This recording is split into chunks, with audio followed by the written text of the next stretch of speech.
Alagang Amoso. Associated Marine Officers and Seamen's Union of the Philippines. Ang programang para sa mga Filipino seafarers at kanilang pamilya. Maghahatid ng impormasyon, magbibigay ng inspirasyon, at tatalakay sa kanilang mga sitwasyon, kalagayan at iba pang mga pangangailangan. Alagang Amoso. Kasama si Camille Simbulan dito sa Radyo Pilipinas World Service.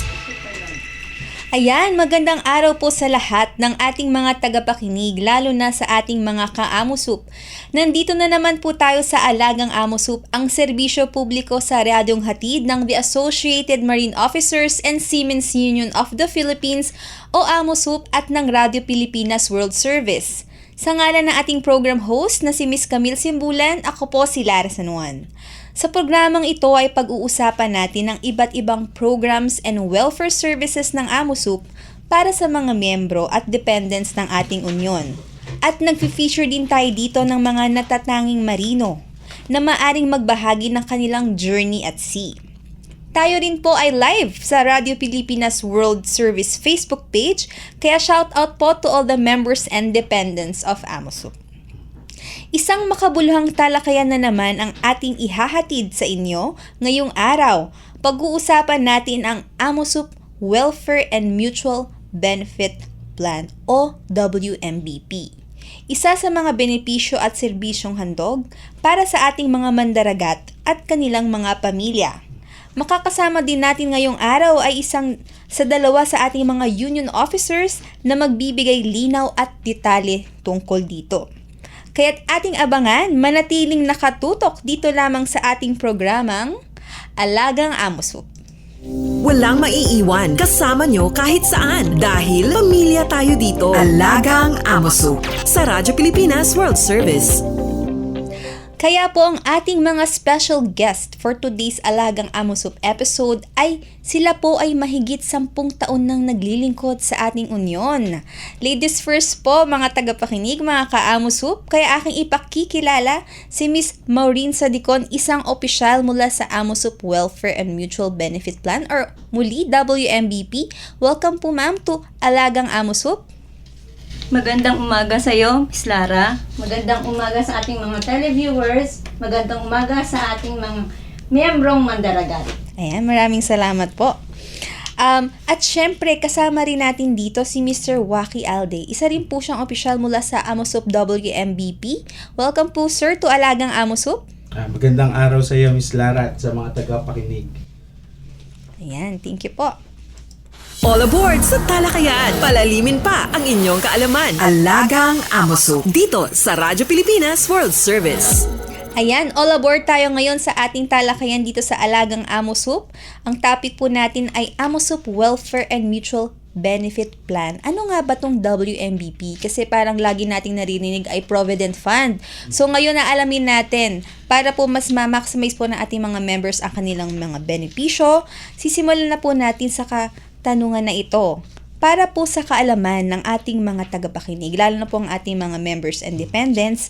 Ano po ba ang Amosup Welfare and Mutual Benefit Plan o WMBP? Ano po ang layunin nito? Ang Welfare and Mutual Benefit Plan o WMBP ay isang probisyon ng Collective Bargaining Agreement na sinang-ayunan ng mga principal o owner at ng Amosup upang magbigay ng magandang serbisyo para sa ating mga miyembro at sa kanilang mga benepisyaryo. Ayan. So, apart po, let's say, sa Provident Fund, karagdagan po itong Yes, benepisyo. Opo. Ayan. So, mamaya po tatalakayin natin ang buong detalye dito. Ngayon naman po, sino po ang naguhulog ng WMBP? Kasi usually po, kami po nag-handle po ng ating Facebook and usually nakakaharap po natin mga members. Just sa mga tanong nila is, kami ba ang naguhulog yan, mga seafarers? O sino po ba ang nagpa-fund po ng kanilang WMBP? Ayun, para sa pagkakaalaman ng ating mga miyembro, ang naghuhulog ng WMBP ay ang principal. Ito ay hindi nanggagaling sa kanilang sweldo. Ayan. So, malinaw po, katulad po ng ating mga agreed with the principal po, with like Provident Fund. So, same with WMBP. Yes. Ang principal po ang naghuhulog para po sa mga members. So, ayan po, isang magandang paglinaw po. Maraming salamat. So, Sino-sino naman po ang pwedeng mag-apply nito? Na-apply po ba tong WMBP? Lahat po ng AMOSUP member ay maaaring mag-apply. May mga certain requirements lang po tayo sa bawat programa ng WMBP. So basta po AMOSUP member sila, Yes pwede po. po silang mag-avail ng Active WMBP. or inactive ay maaaring mag-apply. May mga certain programs lang po tayo sa WMBP na pwede nilang applyan. Mamaya po i-discuss din namin kung ano-ano yung mga programang maaari nilang applyan sa WMBP. Basta po AMOSUP member po sila, pwede po sila Yes mag-avail. po. Yes, Okay. So, sa mga active na membro, so ito po, ayan po, no? So, paalala po sa ating mga membro na alamin po ninyo ang lahat ng inyong mga karapatan at benepisyo na nakasaad sa inyong mga kontrata at CBA. Katulad po ngayon, lagi po kasi narinig natin ay Provident Fund. Meron pala tayong WMBP. So, basahin po natin mabuti inyong mga CBA. So, ngayon dumako naman po tayo sa kung ano-ano nga ba yung mga benepisyo na ito na maaring makuha ng mga miyembro sa AMOSUP. Ano-ano nga po ba ang mga benepisyo at serbisyo ng WMBP para po sa ating mga AMOSUP members? Ang programa ng WMBP ay nakaalalay sa mga miyembro nito at sa kanilang mga dependent. Lalo na kung ang miyembro ay namatay on board at kung ang miyembro ay namatayan ng kanilang magulang kung sila ay single, ng kanilang asawa kung sila ay married, at ng kanilang mga anak. Saklaw din ito ang pagkalinga sa mga miyembro natin na hindi na babalik sa pagsakay ng barko, at ito ang kilala ng lahat na Old Age Financial Assistance. Okay, so nabanggit niyo po ang death benefit. So, ano po ba yung maaasahan ng mga members dito? So, usually po, ibig sabihin, yung dependents po ang magki-claim. Yes, tama yan. Good question yan, Miss Lara. Para sa kaalaman ng ating members, kung ang ating member ay namatay while on board, ang AMOSUP ay may ibinibigay na death compensation na nakabase sa kanilang CBA provision. At meron itong tatlong classification. Ito ang 250,000 pesos, 210,000 pesos, at 170,000 pesos. Maidagdag ko din dyan, Miss Lara, na nagbibigay din ang AMOSUP ng funeral service at airport assistance. Yes, tama. Okay Meron po. din pong binibigay si AMOSUP para sa ating namayapang member na namatay on board. Opo. Ito ay ating ibibigay once na ang ating member ay dumating or arrival niya during airport pa lang, sila ay ating susunduin hanggang sa maihatid natin siya sa kanilang funeral parlor. Okay, so kailangan po pala, hindi lang ang mga miyembro ang nakakaalam nito, kundi yung ating mga, Yes po. kanilang mga dependents. Kasi kung wala na po si seafarer, most likely hindi na po nito ma-avail kung hindi po aware yung kanilang, let's say, asawa po, or kung minsan mga anak po ang nagkiklaim kung wala na rin po yung. Kung sino yung natitirang claimant. Okay, so, ayan, paalala po sa ating members na maganda po na may open din natin sa ating mga asawa or yung near relative or ano bang tawag po doon? Dependents? Depende. Or beneficiaries po. Beneficiary. Ayan. So, actually, ang kilala talaga po na ating mga members ay sa programang WMBP ay yung All Age Financial Assistance. Kahit po dun sa ating Facebook page sa AMOSUP, ito po yung lagi po namin narinig, which is, actually, ang term po talaga nila ay old age lang. Hindi po na nabubuo yung buong financial assistance. Pero, yung old age financial, ano po yung matatanggap nila dito? At ano po yung mga kailangan? Ma'am? Ito ang sikat na sa ating mga members, no? Opo. Ang Old Age Financial Assistance. Sila ay makakatanggap ng financial assistance na nakasaad sa kanilang CBA provision. Dapat sila ay 55 years old. Opo. Dapat sila ay umabot ng 5 years AMOSUP member. Okay, so parang pareho din po siya ng Provident Fund. Pero, ang minimum age po dapat po 55 years old. Okay. So, kung isang member naman po ay nakakuha ng Provident Fund, ayan, since lagi po natin bakit ng Provident Fund kanina, kasi ang tanong nila, so, nakakuha na ako ng Provident Fund. Ma'am, sir, maaari pa rin po ba akong makakuha ng mga benepisyo ng WMBP? Oo. Isang magandang paglilinaw din para sa ating mga miyembro na kahit sila ay nakakuha na ng Provident Fund, ay maaari pa rin silang mag-apply ng WMBP Opo. sa mga nabanggit nating programa kanina. Okay, so magandang pagdilinaw po yan, no? So, maganda niyan, may Provident Fund ka na, may WMBP ka pa. So, pwede silang mag-apply po ng sabay na magkaiba pong application. So, dahil po nabanggit po natin ang pag-apply, syempre, may mga, malamang po meron po tayong mga tagapakinig na interesadong mag-avail ng ating WMBP. So, paano nga po ba mag-apply dito ng WMBP? Para sa ating mga miyembro, maaari po kayo mag-apply sa ating tanggapan sa opisina sa Intramuros, Manila. Pwede rin po tayo kung malayo naman po tayo at meron tayong branches. Ito po is AMOSUP Cebu, Iloilo at Davao. Pero sa ngayon, meron na tayong email transaction kung saan pwede pong mag-send at mag-apply po ang ating miyembro para sa ikadadali ng kanilang proseso. Pwede po ma'am na hindi na po sila personal na magpunta Pwede. sa office? Pwede. Through email na lang po? Pwede naman, lalo na't malayo sila, case-to-case basis, meron silang nararamdaman. So, no need nang pumunta sa pinaka-branch natin ng AMOSUP. Ano pong email address ma'am para po sa kalaman ng ating mga... Okay, para sa kaalaman ng ating mga miyembro, ang ating email address is wmbp@amosup.org. Ayan, so madaling tandaan, wmbp@amosup.org. So, yun po. So, meron po tayong mga branches sa Cebu, Iloilo, tsaka Davao. Yes. So, ayan, narinig na po natin yung mga napakagandang programa ng AMOSUP WMBP. Ito po yung mga isa sa mga interested po, no, lalo na ating mga listeners. Yung mga kwento po na pwede nyong maibahagi tungkol sa mga miyembrong natulungan po ninyo dito sa inyong programa. Sa karanasan ko na mawalan ng mahal sa buhay, ay talaga namang alam natin kung gaano kahirap, lalo na yung sa oras na haharapin mo na yung pagsubok na yon. Nakita ko kung paano nagbigay ng benepisyo ang AMOSUP sa pamamagitan ng WMBP upang tugunan ang pangangailangan, lalo na yung sa pagdating ng human remains ng ating miyembro, na talagang umagapay si AMOSUP sa pagsundo doon pa lamang sa airport. Tama. At yun nga po, nabanggit namin kanina, nagbibigay din si AMOSUP ng funeral service at airport assistance.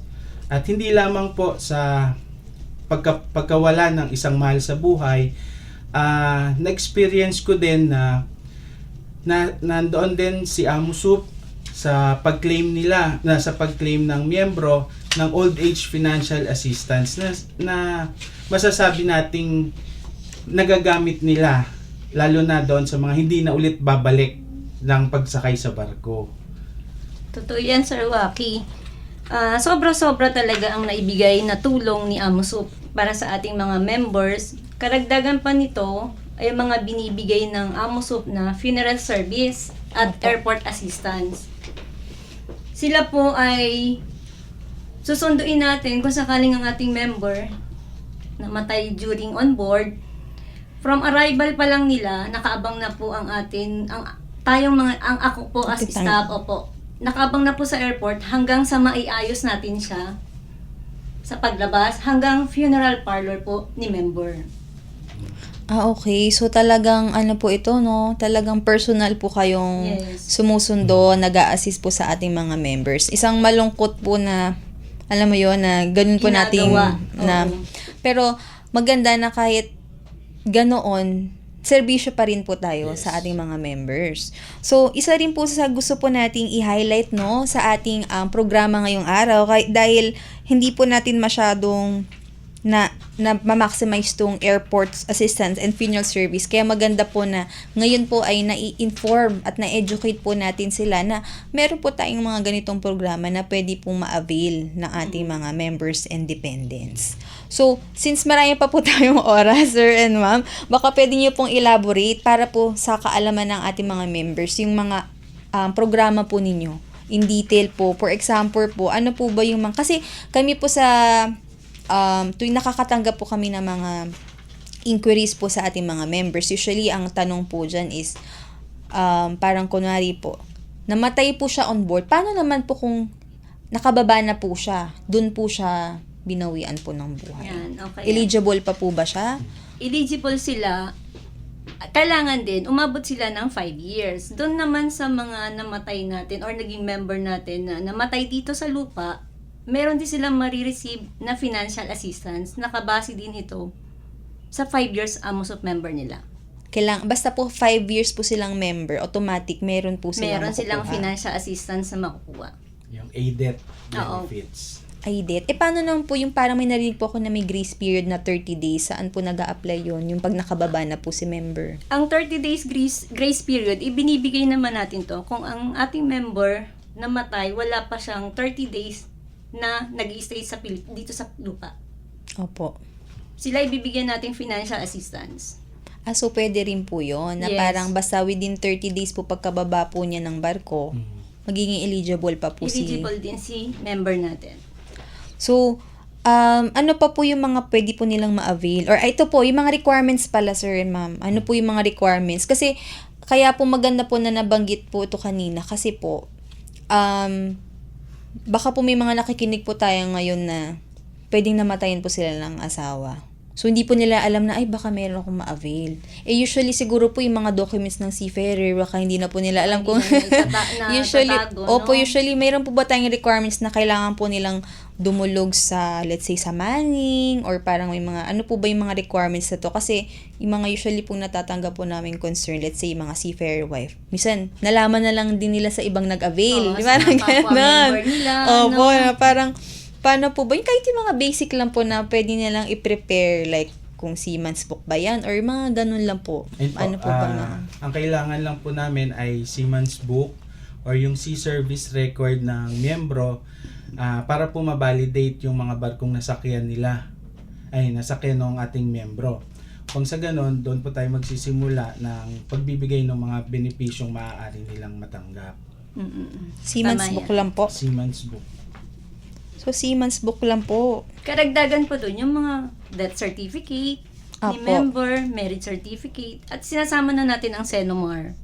Opo, para po sa mga legitimate po na Legitimate. mag-a-avail.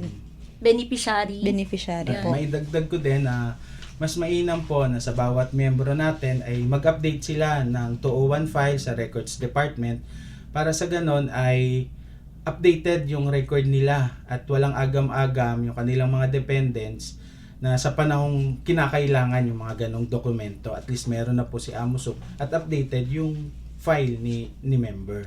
Kasi maaari po minsan, ang updated po sa file natin single, pero okay lang po ba yun? Na for example, ang update po sa atin single siya sa record, pero may nag-claim po na meron naman po siya mai-present na marriage certificate, pwede naman po Pag yun. meron silang maipe-present, oo. Na mga Pinapayagan documents. natin sila kasi sila is certified or Legitimate. legal. Opo. Legitimate beneficiary. Pwede po yun. I-accept natin yun. Opo. Kaya maganda po yung advice niyo, sir, na para po maiwasan yung mahabang proseso, ngayon pa lang mag-update na sila ng Yes. records. Tama. Kung married sila, i-update na nila. Baka ayaw nila sabihin na, sorry po. Okay, so, kung single, parang ayaw nilang i-update na.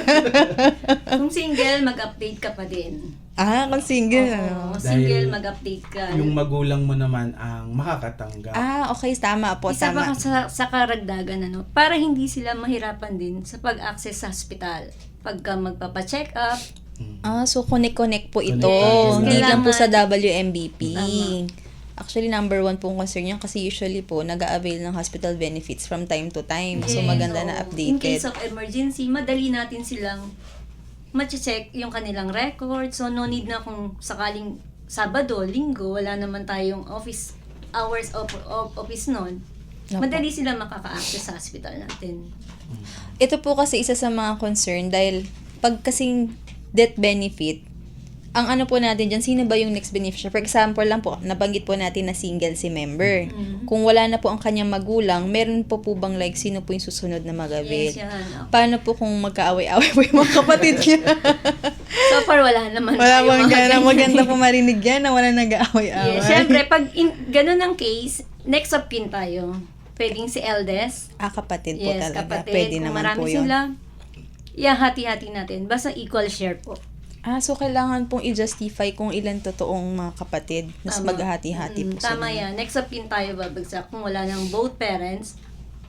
Okay, so Yun maganda naman. po marinig na parang wala pong nag-aaway-away. Wala naman so far. Opo. So, usually po ang narinig po namin concern, yun nga po, wife po. So, maganda na kahit wala na po si member, ating pong mga seafarer wives, nare-receive po na ganito mga benefits. Any parang other story po na pwede nyong i-share na experience or may mga member na talagang nagpa-thank you or mga parang pwede nyo pong ibahagi. Mga members na talagang natuwa, lalo na po yung, kasi katulad na banggit po natin kanina, pwede hindi niya alam, tas biglang naka-avail si seafarer wife, parang natuwa siya na kasi kahit let's say magkano lang po yan, malaking tulong po sa kanila. May Tama. experience po ba kayo man na gusto nyong i-share? Based lang sa experience ko, no, almost siguro 2 decades niyang hindi nalaman. Tapos may 2 decades, ma'am? Yes, 20 years? may nagmarites lang sa kanya. Na naka-avail. Oo, yung pagmarites naman sa kanya, may parang magandang kinalagyan. Kumbaga naka-avail siya ng ADET, pero hindi niya yun lubos maisip na mayroon pa palang ibinibigay si Amuso. So nako. Pinag-apply ko siya ng ADET dahil naiwanan ni Sir, hindi alam ni Mrs. Although siguro hindi sinasabi. Sir, I rest in peace po. Inavel yun ni Mrs. Siya ang nakarinig noon at prinases niya at yun, sobrang pasasalamat niya dahil meron pa palang ganong benepisyo na ibinibigay kay si Amuso. Nakakamangha yan, ma'am. 2 decades, so 20 years. Yes, 20 years. So, ang maganda pa, ang pinaka-highlight pala dito, wala palang expiry date yung Ayun ang pag-avail. kagandahan kay Amuso. Hindi po niya pinoforfeit kung ano man yung tagal Opo. na hindi mo siya na-apply. Wala siyang ganon. Basta benepisyo ni member, ibigay natin. Ay, maganda yan. Actually, Yan. natuwa ako dyan. Yan. Kasi imagine 20 years, tapos makuha mo pa rin yung benepisyo. Yes, oo, nakuha niya. Basta ma-provide lang po yung requirements, Tama. tsaka eligible po sila. Mm-mm. So, yun po. Kasi yun nga, number 1 nandito, yung mga marang death po na makukuha. So, maganda po yan. So, ayan, hello po sa mga hindi pa po nakapag-avail. Naku, mukhang mag-e-expect po kayo, sir, ma'am, ng mga applications. Volume of Ayan. applications. Actually, ito po talaga yung target Goal. natin. I Tama. mean, goal natin. Kaya po natin hina-highlight ang programa ng Amusup WMBP. Dahil nga po, marami nga po sa ating mga members and dependents na hindi po alam na meron po palang ganito. So, ayan po, shoutout po kay ma'am kasi naman na nag-avail isang Puntahan mo kami. isang magandang halimbawa na 20 years. Imagine po, 20 years. Siguro 70 na siya nung nag-apply. 70 years old. 70, more or less, mga ganon yung age niya. Ang galing naman Hindi po. naman siya nahirapan kasi meron siya nakuha. Opo, hindi na Kumbaga, sa... totoo pala yung pagmamarites sa kanya. Totoo, I mean, ano po siya, in person po siya nagpunta sa ating In person. tanggapan Oo, dito po sa pumunta siya sa amin, Manila, oo, sa Intramuros. nagtanong Para makasure. Yung pagkwento sa kanya, sure naman. Opo. Doon siya naniwala. Ayun. Sabi ko, apply niyo yan, ma'am. Meron po makukuha si sir. And then, ayun, binigyan natin siya ng mga requirements na kailangan niya i-provide. Sobra-sobra siyang nagpapasalamat kay Amusu. Gaano po pala katagal to, ma'am sir? Yung parang, kunwari, yan po, nag-apply. Gaano po katagal nilang matatanggap ang benepisyo? Usually po, Meron tayong due process na 30 working days. working days po Yes, yun. Okay, so at least po, kahit, actually, hindi na po siya masama kasi ang pinaka gusto ko lang pong i-highlight din sa ating members and dependents to actually po, isa sa mga, let's say, complaints or yung mga, ako po kasi, maayos ko rin pong ina-explain po sa kanila na to give us this like understanding and patience kasi kahit po yan, let's say 30 working days or 60 working days, ina-assure po natin sila na pag sinabi po natin na gano'n at eligible po talaga sila, number 1 po na gusto ko pong sabihin ay meron po kayong talagang maasahan na dadating at matatanggap po ninyo. Yes. So, yun po kasi tuwing nakakatanggap po kami ng mga inquiries, lalo na po, yan po sa ating Amusup. Mamaya sabihin ko po yung ating Facebook page na isa po sa number 1 is we seek for your understanding and patience po. Basta po natanggap po namin ng inyong application, natanggap po nila ma'am sir ang inyong mga application. Like for example po kami, dinadirect po natin sa mga concerned departments. Ang number 1 po dyan is meron po kayong maasahan at sinisigurado po namin. Yan po, number 1 pong example, 20 years natanggap pa po ni ma'am. So, sinisigurado po namin na matatanggap po ninyo. Basta po, kompletuhin lang yung mga requirements para mas mabilis natin maproseso.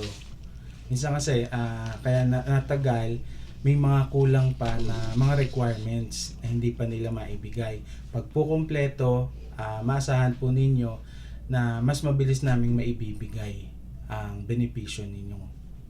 Ayan, so yan. Yan po yung mga magagandang idea, tips para po mas madali po nating makuha ang ating mga benefits. So, ayan po. Walang maiiwan kasama nyo kahit saan dahil pamilya tayo dito. Alagang Amosup. Sa Radyo Pilipinas World Service.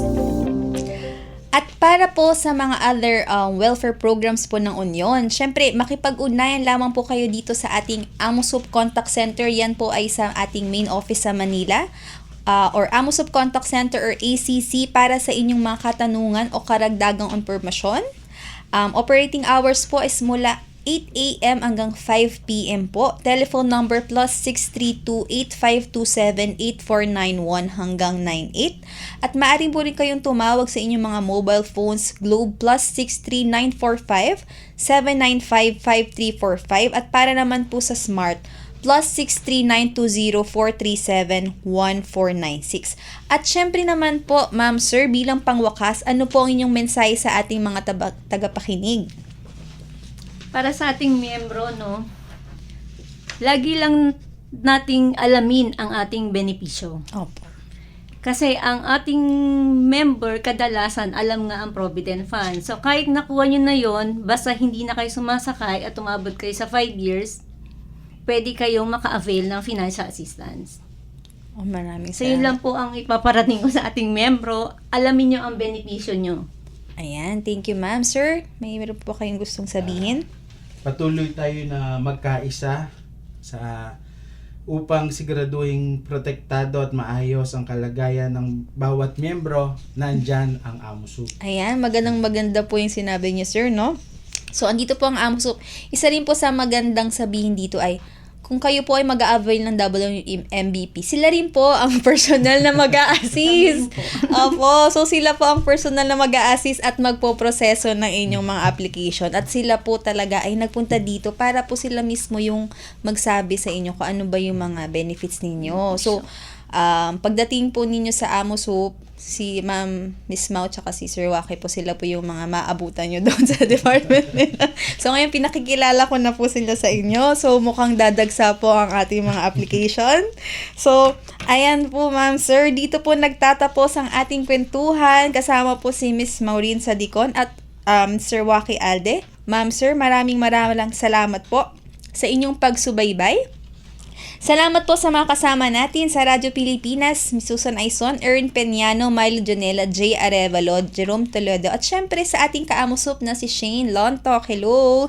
At syempre, muli, maraming salamat po Sir, Ma'am, sa inyong time, effort, and pag-explain sa ating mga members and dependents. I hope marami po silang natutunan and we're hoping po na marami pong application. Maraming salamat po sa inyong oras at sa pagbabahagi ng mahalagang impormasyon tungkol sa Amosup Welfare and Mutual Benefit Plan o WMBP. So, hindi lamang po Provident Fund ang pwede niyo pong ma-avail sa ating union. At sa ating mga tagapakinig, mga ka-Amosup at sa ating mga kababayan abroad na nakikinig sa iba't ibang sulok ng mundo, maraming salamat sa inyong pagsusumikap at sakripisyo para sa inyong mga pamilya at para sa ating bayan. Ingat po kayo palagi, tandaan na kahit nasamaan po kayo, may mga organisasyon, katulad po yan ng Amosup, katulad po nila Ma'am Sir dito, na taong laging handang tumulong at sumuporta at syempre po maglingkod sa inyo. Thank you uli Ma'am Sir. Sa ngalan po ni Miss Camille Simbulan, ako po si Lara Sanungan at ito po ang Alagang Amosup. All aboard sa talakayan. Palalimin pa ang inyong kaalaman. Alagang Amosup. Dito sa Radyo Pilipinas World Service.